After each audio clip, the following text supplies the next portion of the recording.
C'est une grande première. Jamais autant d'œuvres de Jeff Aerosol n'ont été rassemblées dans un musée. Des créations emblématiques de son parcours, 40 ans d'un univers riche, peuplé de stars et d'anonymes. Le public se régale. Ouais, le côté un petit peu déjanté un peu partout, la couleur, j'aime beaucoup.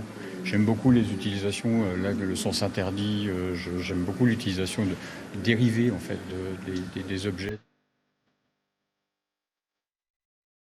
Pour découvrir l'histoire de Jeff Aerosol, suivez La Flèche Rouge, mystérieuse signature de cet homme, Jean-François Perroy, professeur d'anglais de formation. Premier pochoir à Nantes en 1982, il devient Jeff Aerosol et s'installe à Lille 2 ans plus tard. La voie du street art est ouverte. On voit vraiment son évolution quoi. Sur ces premières années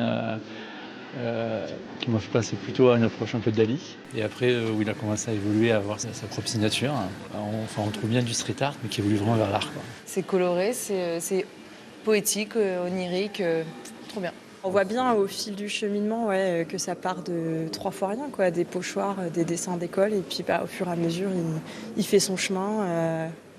Je pense que le mot liberté, ça se raccroche bien à l'artiste. Très flatté. Un mot qu'il revendique toujours haut et fort, l'âme de cette exposition, à la fois promenade dans la vie de l'artiste et album de souvenirs. On va dire un survol de 4 décennies d'un parcours.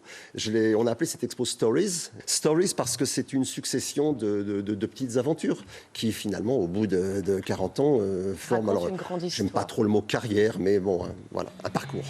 Ce parcours qui nous amène dans la chapelle de l'Hospice Comtesse, près de 200 célébrités ou anonymes peints au pochoir, hymne aussi à la musique, autre passion inspirante de l'artiste. Voir qu'il était fan des Clash, qu'il les a vus en 81, moi ça me parle évidemment, et cette imagerie rock, guitare qui me parle énormément.